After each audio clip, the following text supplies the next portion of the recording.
வணக்கம். முதன்மை செய்திகள் 50 செய்திகளை அடுத்தடுத்து பார்க்கலாம். நேபாளத்தில் சமூக ஊடகங்களுக்கு விதிக்கப்பட்ட தடையை எதிர்த்து நடைபெற்ற போராட்டத்தில் 20 பேர் உயிரிழந்தனர். போராட்டக்காரர்கள் நாடாளுமன்ற கட்டடத்திற்குள் நுழைய முயன்றதால் அப்பகுதியில் ஊரடங்கு உத்தரவு பிறப்பிக்கப்பட்டது. ஆனால் இளைஞர்கள் முன்னெடுத்த இந்த போராட்டத்திற்கு திரைத்துறையினர், பிரபலங்களும் ஆதரவு தெரிவித்து வந்ததால் நிலைமை கட்டுக்கிடங்காமல் மாறியது.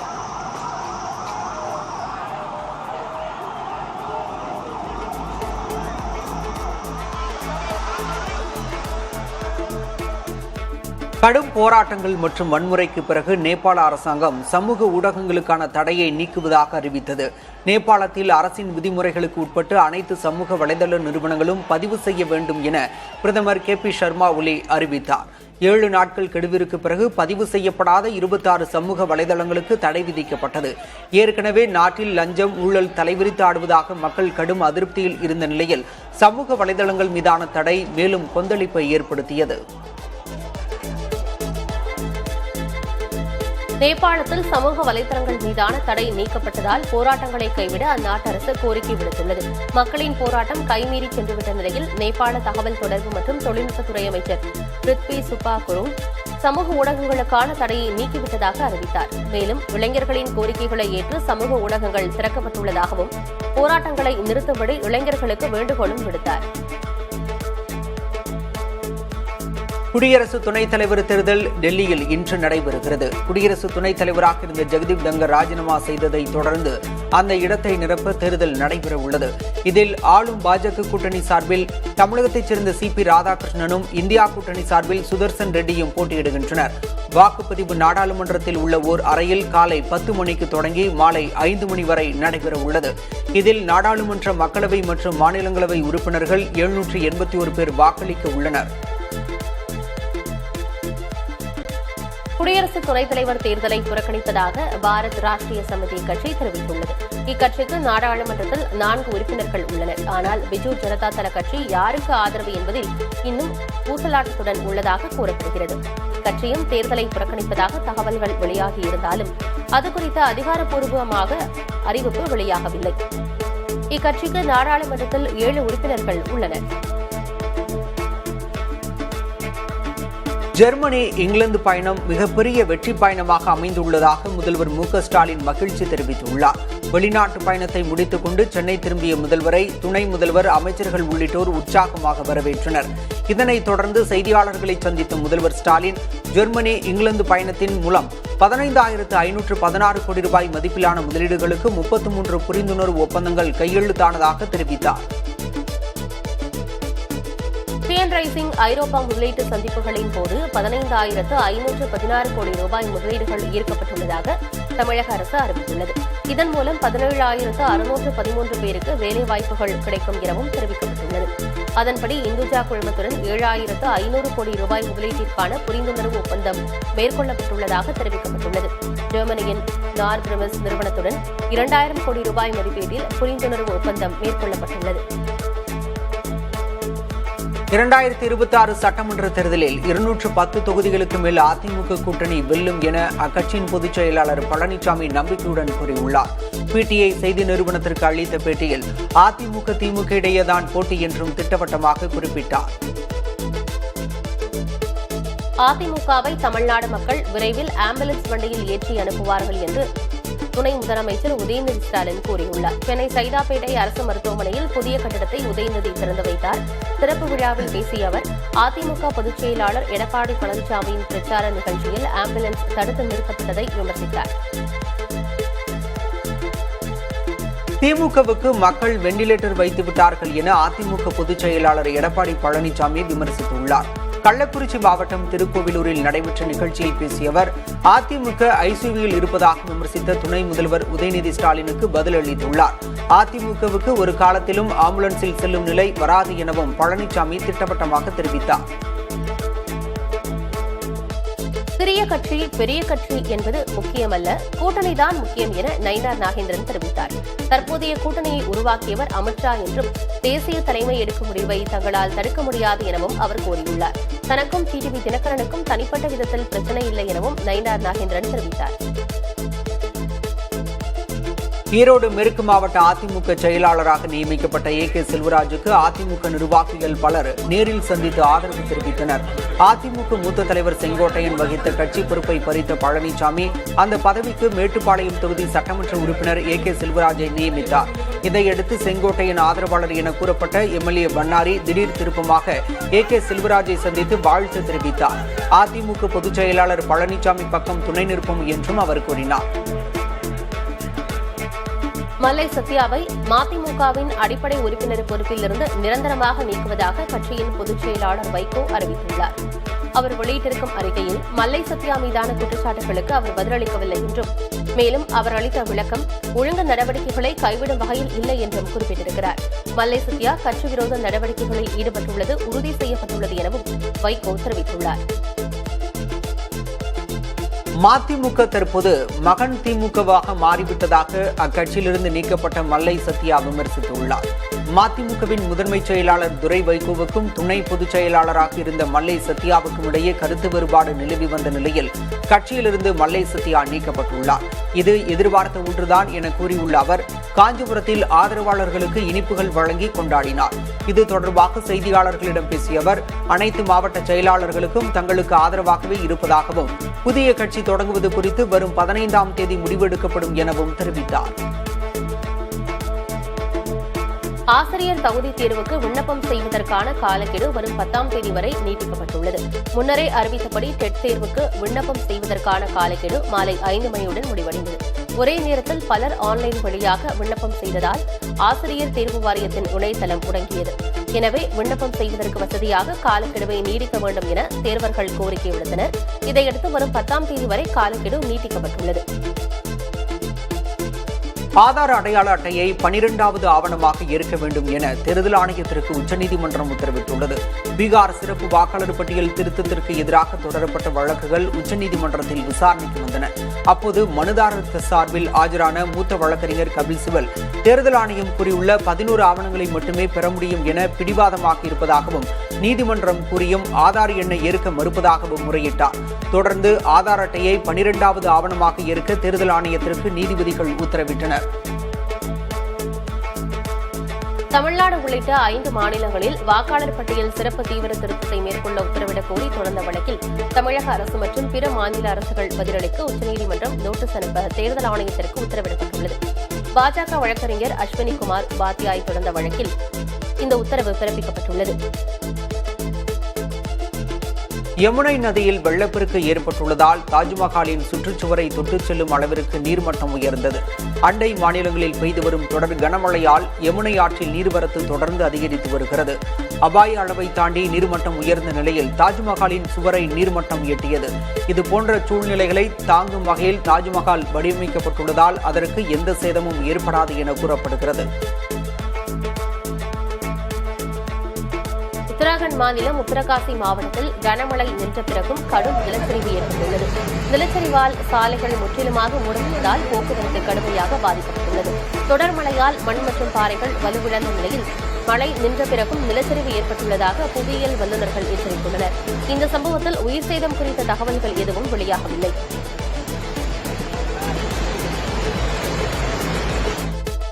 உத்தராகண்ட் மாநிலம் ஹரித்வாரில் ஏற்பட்ட நிலச்சரிவு காரணமாக ரயில் சேவை பாதிக்கப்பட்டது. மான்சாதேவி மலைப்பகுதியில் ஏற்பட்ட நிலச்சரிவால் டேராடூன் ஹரித்வார் இடையான ரயில் வழித்தடம் சேதமடைந்தது. மண் மற்றும் பாறைகளால் தண்டவாளம் மூடப்பட்டுள்ள நிலையில் சீரமைப்பு பணிகள் தீவிரப்படுத்தப்பட்டுள்ளன. பல ரயில்கள் ரத்து செய்யப்பட்டுள்ள நிலையில் சில ரயில்கள் மாற்றுப்பாதையில் இயக்கப்பட்டன. குஜராத் மாநிலம் கட்ச் மாவட்டத்தில் தொடர்ந்து பெய்து வரும் கனமழை காரணமாக உப்பளங்களில் மழைநீர் தேங்கியுள்ளது. இதனால் சுற்றுலாப் பயணிகளின் வருகை முற்றிலும் பாதிக்கப்பட்டுள்ளது. இதனிடையே அதிகாரிகளும் மீட்புக் குழுவினரும் நிலைமையை கண்காணித்து வருகின்றனர். கனமழையானது உள்ளூர் பொருளாதார மற்றும் சுற்றுலாத்துறையில் பெரும் தாக்கத்தை ஏற்படுத்தியுள்ளதாக கூறப்படுகிறது. வெள்ளத்தால் பாதிக்கப்பட்ட பஞ்சாபில் நிவாரணப் பணிகளில் ஆயிரக்கணக்கான பெண்கள் பங்களித்து வருகின்றனர். கடும் வெள்ளப்பெருக்கு காரணமாக அமிர்தசரஸ் அருகே உள்ள அஜ்னாலா உள்ளிட்ட பகுதிகள் கடுமையாக பாதிக்கப்பட்டுள்ளன. மக்கள் நிவாரண முகாம்களில் தங்க வைக்கப்பட்டுள்ள நிலையில் அவர்களுக்கு அங்குள்ள பெண்களே உணவு சமைத்து கொடுக்கின்றனர். இக்கட்டான சூழலில் அத்தியாவசிய பொருட்களை விநியோகிப்பது உள்ளிட்ட பணிகளில் அவர்கள் ஈடுபட்டு வருவது பலரது பாராட்டுகளை பெற்றுள்ளது. ராஜஸ்தானில் பெய்து வரும் கனமழையால் நாகோர் மாவட்டத்தில் உள்ள மக்ரானா பளிங்கு சுரங்கம் இடிந்து விழுந்தது. நல்வாய்ப்பாக தொழிலாளர்கள் யாரும் பாதிக்கப்படவில்லை. பல சுரங்க உபகரணங்கள் மற்றும் இயந்திரங்கள் இடிபாடுகளில் சிக்கியுள்ளதால் பல கோடி ரூபாய் மதிப்பிலான சொத்துக்கள் சேதமடைந்துள்ளன. சுரங்கங்களின் பாதுகாப்பை உறுதிப்படுத்தவும் தொடர்ந்து மழை பெய்தால் ஏற்படக்கூடிய ஆபத்துகளை தடுக்கவும் அதிகாரிகள் நடவடிக்கைகளை எடுத்து வருகின்றனர். ஜம்மு காஷ்மீரில் வெள்ளத்தால் பாதிக்கப்பட்ட பகுதிகளில் ட்ரோன் மூலம் உணவுகளை இந்திய ராணுவம் வழங்கி வருகிறது. கதுவா மாவட்டத்தின் சில்லா கிராமத்தில் பெய்த கனமழையால் போக்குவரத்து முற்றிலுமாக துண்டிக்கப்பட்டுள்ளது. இதனால் ட்ரோன் மூலம் உணவு, தண்ணீர் மற்றும் மருந்துகளை இந்திய ராணுவம் வழங்கும் வீடியோ வெளியாகியுள்ளது. மணிப்பூருக்கு பிரதமர் நரேந்திர மோடி செல்லவிருக்கும் நிலையில் சட்டமன்ற உறுப்பினர்கள் தங்களது தொகுதியில் பதற்றத்தை தணிக்குமாறு அம்மாநில ஆளுநர் அறிவுறுத்தியுள்ளார். பிரதமர் மோடி வரும் 13ஆம் தேதி மணிப்பூருக்கு பயணம் மேற்கொள்வதாக கூறப்படுகிறது. இதனையொட்டி சட்டமன்ற உறுப்பினர்கள் தங்களது தொகுதிகளில் பதற்றத்தை தணிக்குமாறு அம்மாநில ஆளுநர் அஜய் பல்லா கேட்டுக் கொண்டதாகவும் தகவல் வெளியாகியுள்ளது. இந்த பயணத்தின் போது மணிப்பூருக்கு சிறப்பு நிவாரண அறிவிப்பை பிரதமர் மோடி வெளியிடுவார் எனவும் கூறப்படுகிறது. நிக்கோபார் தீவுகளில் கட்டமைப்பு மேம்பாட்டு பணிகளை மேற்கொள்வது திட்டமிட்டு பேரிடரை வரவழைத்துக் கொள்வது போன்றதாகும் என காங்கிரஸ் நாடாளுமன்ற குழு தலைவர் சோனியா காந்தி சாடியுள்ளார். தி ஹிந்து நாளிதழில் எழுதியுள்ள கட்டுரையில் மத்திய அரசின் திட்டம் இரு பழங்குடியினத்தவரின் வாழ்வாதாரத்திற்கு ஆபத்தாக அமையும் என கவலை தெரிவித்துள்ளார். ராகுல் காந்தியும் இதே விவகாரத்தில் அரசை குறை கூறியிருந்தார். நிக்கோபார் தீவுகளில் 72,000 கோடி ரூபாய் செலவில் கட்டமைப்பு மேம்பாட்டு பணிகளை அரசு மேற்கொள்ள உள்ளது. டெல்லி முதல்வர் ரேகா குப்தாவின் கணவர் மணீஷ் குப்தா அரசு நிகழ்ச்சிகளில் கலந்து கொண்டது சர்ச்சையை ஏற்படுத்தியுள்ளது. பொம்மை முதல்வராக ரேகா குப்தா செயல்படுவதாக குற்றம் சாட்டியுள்ள ஆம் ஆத்மி கட்சி பிரபலமான வெப்சீரிஸ் ஒன்றில் வரும் பிரதான் பதி முறையை ஒப்பிட்டு விமர்சித்துள்ளது. மக்கள் பிரதிநிதியான பெண்ணுக்கு பதிலாக அவரது கணவர் நிர்வாக முடிவுகளை எடுப்பதே இந்த பிரதான் பதி முறையாகும். இதனிடையே மணீஷ் குப்தா ஒரு சமூக சேவகர் என்றும் உள்ளூர் மக்களின் பிரதிநிதியாக அவர் கூட்டங்களில் கலந்து கொள்வதாகவும் பாஜக பதிலளித்துள்ளது. கேரளாவின் இடுக்கி அணையை பார்வையிட அனுமதி வழங்கப்பட்டுள்ள நிலையில் அங்கு வருகை தரும் சுற்றுலா பயணிகள் எண்ணிக்கை அதிகரித்து வருகிறது. நவம்பர் 30ஆம் தேதி வரை இடுக்கி அணையை பார்வையிட சுற்றுலா பயணிகளுக்கு அனுமதி வழங்கப்பட்டுள்ளது. இதனையடுத்து அங்கு வரும் சுற்றுலா பயணிகள் அணையின் அழகையும் கம்பீரத்தையும் கண்டு ரசித்து வருகின்றனர். ஆம்புலன்ஸ் மீது அதிமுகவினர் தாக்குதல் நடத்திய வழக்கில் 4 பேருக்கு நிபந்தனையுடன் முன்ஜாமீன் வழங்கி உயர்நீதிமன்ற மதுரை அமர்வு உத்தரவிட்டுள்ளது. திருச்சி அருகே துறையூர் பகுதியில் எடப்பாடி பழனிசாமி பரப்புரையின் போது ஆம்புலன்ஸ் வாகனத்தை வழிமறித்து அதிமுகவினர் தாக்கியதாக பாலமுருகவேல், விவேக் உள்ளிட்ட 4 பேர் மீது வழக்கு பதிவு செய்யப்பட்டது. இந்நிலையில் அவர்கள் முன்ஜாமீன் கோரி மனு தாக்கல் செய்திருந்தனர். நக்சல் அமைப்புடன் தொடர்புடையதாக கூறி தூத்துக்குடியில் இருந்த வெளி மாநிலத்தைச் சேர்ந்த 3 இளைஞர்களிடம் தேசிய புலனாய்வு அமைப்பினர் விசாரணை நடத்தினர். நக்சல் அமைப்புடன் தொடர்புடைய ஒருவரின் செல்போன் மூலம் தூத்துக்குடியில் உள்ள முஸ்பிக் ஆலம் என்ற இளைஞருக்கு தொடர்பு இருப்பதாக தகவல் வெளியானது. இதைத் தொடர்ந்து முஸ்பிக் ஆலம் மற்றும் 2 பேரிடம் NIA அதிகாரிகள் தீவிர விசாரணை நடத்தினர். விசாரணையில் இவர்களுக்கு எந்த தொடர்பும் இல்லை என தெரியவந்ததால் மூவரும் தாளமுத்து நகர் காவல் நிலையத்தில் ஒப்படைக்கப்பட்டனர். தாவேகா பொதுச் செயலாளர் ஆனந்த் உள்ளிட்ட 6 பேர் மீது திருச்சி போலீசார் வழக்கு பதிவு செய்துள்ளனர். கடந்த சனிக்கிழமை திருச்சிக்கு வந்திருந்த ஆனந்த் உள்ளிட்டோர் விமான நிலையம் எதிரே உள்ள விநாயகர் கோயிலில் தரிசனம் செய்தனர். பின்னர் விஜயின் பரப்புரைக்கு அனுமதி கோரி காவல் ஆணையர் அலுவலகத்தில் மனு அளித்தனர். அப்போது அவர்கள் போக்குவரத்திற்கு இடையூறு செய்ததாகவும் காவல்துறையினரை பணி செய்ய விடாமல் தடுத்ததாகவும் சட்டவிரோதமாக கூடி பிரச்சினை செய்ததாகவும் திருச்சி விமான நிலைய காவல் நிலையத்தினர் வழக்கு பதிவு செய்துள்ளனர். தமிழ்நாட்டிற்கான டிஜிபி பெயர் பட்டியலை விரைந்து பரிசீலித்து இறுதி செய்ய UPSCக்கு உச்சநீதிமன்றம் உத்தரவு பிறப்பித்துள்ளது. டிஜிபி சங்கர் ஜிவால் ஓய்வு பெற்றதை தொடர்ந்து தமிழ்நாட்டின் பொறுப்பு டிஜிபியாக வெங்கடராமன் நியமிக்கப்பட்டு பதவியேற்றார். இதற்கு எதிராக மனித உரிமைகள் ஆர்வலர் ஹென்றி திபேன் உச்சநீதிமன்றத்தில் வழக்கு தொடர்ந்தார். இந்த வழக்கை உச்சநீதிமன்ற தலைமை நீதிபதி BR கவாய் தலைமையிலான அமர்வு விசாரித்தது. ரஷ்யாவிடம் எண்ணெய் வாங்குவதற்காக இந்தியா உள்ளிட்ட நாடுகளுக்கு அபராத வரி விதிக்கும் அமெரிக்காவின் முடிவு சரியானது என யுக்ரைன் அதிபர் செலன்ஸ்கி கூறியுள்ளார். அமெரிக்க ஊடகம் ஒன்றுக்கு பேட்டியளித்த அவர் அமெரிக்காவின் இந்த நடவடிக்கைக்கு தான் நன்றியுடையவனாக இருப்பேன் என்றும் குறிப்பிட்டுள்ளார். யுக்ரைன் மீதான தாக்குதலை ரஷ்யா நாளுக்கு நாள் தீவிரப்படுத்தி வரும் நிலையில் யுக்ரைன் அதிபரின் இந்த கருத்து முக்கியத்துவம் பெற்றுள்ளது. பாலஸ்தீனத்தை தனி நாடாக அங்கீகரித்தால் ஒருதலைபட்சமான நடவடிக்கையை எதிர்கொள்ள நேரிடும் என இஸ்ரேல் அரசு எச்சரிக்கை விடுத்துள்ளது. பாலஸ்தீனத்தை அங்கீகரிக்கும் முயற்சிகள் பிராந்தியத்தில் பதற்றத்தை அதிகரித்து அமைதிக்கான பேச்சுவார்த்தையை பாதிக்கும் என இஸ்ரேல் நாட்டின் வெளியுறவுத்துறை அமைச்சர் தெரிவித்துள்ளார். பிரான்ஸ், பிரிட்டன் உள்ளிட்ட நாடுகள் பாலஸ்தீனத்தை தனி நாடாக அங்கீகரிக்க முடிவு செய்து ஐநா பொதுச்சபையில் சமீபத்தில் அறிவித்திருந்த நிலையில் இஸ்ரேல் தற்போது அதற்கு எச்சரிக்கை விடுத்துள்ளது. தாக்குதலால் இடம்பெயர்ந்த காசா மக்கள் தங்கியிருந்த இடத்தில் இஸ்ரேல் குண்டு வீசியதால் இடிந்து விழும் கட்டடத்தின் அதிர்ச்சி காட்சிகள் வெளியாகியுள்ளன. காசாவில் அல் ரோயோ என்ற கட்டடத்தில் தாக்குதல் காரணமாக வீடுகளை இழந்த மக்கள் தங்கியிருந்தனர். இந்த நிலையில் அந்த கட்டடத்தின் மீது குறிவைத்து இஸ்ரேல் தாக்குதல் நடத்தியுள்ளது. இந்த தாக்குதலில் கட்டடம் இடிந்து விழும் காட்சிகள் அதிர்ச்சியூட்டுபவையாக உள்ளன. ஆனால் தாக்குதலுக்கு முன்பு தங்கள் தரப்பில் எச்சரிக்கை விடப்பட்டதாக இஸ்ரேல் கூறியுள்ளது. காசா மீது தொடர் தாக்குதல் நடத்தி வரும் இஸ்ரேலை கண்டித்து பெல்ஜியம் தலைநகர் பிரசல்ஸில் மிகப்பெரிய அளவில் ஆர்ப்பாட்டம் நடைபெற்றது. இதில் சுமார் 1,00,000 பேர் பங்கேற்று 5 கிலோமீட்டர் தொலைவுக்கு பேரணியாக சென்றனர் என நிகழ்ச்சி நிர்வாகிகள் தெரிவித்தனர். போரை நிறுத்த இஸ்ரேலுக்கு நெருக்கடி தர வேண்டும் என ஐரோப்பிய யூனியன் நாடுகளையும் போராட்டக்காரர்கள் வலியுறுத்தினர். காசாவிற்கு ஆதரவாக பெல்ஜியத்தில் மக்கள் ஆதரவு அதிகரித்து வரும் நிலையில் பாலஸ்தீனத்தை அந்நாடு அங்கீகரித்துள்ளது குறிப்பிடத்தக்கது. பிரான்ஸ் நாட்டின் பிரதமர் பிரான்சுவா பைரோ பதவியேற்ற 9 மாதங்களிலேயே நாடாளுமன்றத்தால் நீக்கப்பட்டதால் அதிபர் இமானுவேல் மேக்ரானுக்கு புதிய அரசியல் நெருக்கடி ஏற்பட்டுள்ளது. நாட்டின் கடனை குறைப்பதற்காக பைரோ முன்வைத்த பட்ஜெட்டுக்கு ஆதரவு கோரி தானாகவே நம்பிக்கை வாக்கெடுப்பு கோரினார். இதில் 364 உறுப்பினர்கள் அரசுக்கு எதிராக வாக்களித்தனர். இதனால் பைரோவின் அரசு நீக்கப்பட்டதால் அதிபர் மேக்ரான் புதிய பிரதமரை தேர்ந்தெடுப்பதில் பெரும் சவாலை எதிர்கொண்டுள்ளார். அமெரிக்காவில் பொது இடத்தில் சிறுநீர் கழித்ததை கண்டித்த இந்திய இளைஞர் சுட்டுக் கொல்லப்பட்டார். ஹூஸ்டன் நகரில் ஹரியானா மாநிலத்தைச் சேர்ந்த சௌரப் சர்மா என்ற இளைஞர் வசித்து வருகிறார். அவர் வெளியே செல்லும்போது ஒருவர் பொது இடத்தில் சிறுநீர் கழித்துக் கொண்டிருந்ததை கண்டதாக கூறப்படுகிறது. இதை சௌரப் சர்மா தட்டி கேட்ட நிலையில் இருவருக்கும் வாக்குவாதம் உண்டது. அப்போது அந்த நபர் துப்பாக்கியால் சௌரப் சர்மாவை சுட்டுக் கொன்றார். எக்ஸ் சமூக வலைதளத்தில் மக்களே தங்களது கருத்துக்களை வடிவமைப்பதாக பீட்டர் நவாரோவுக்கு எலான் மஸ்க் பதிலடி கொடுத்துள்ளார்.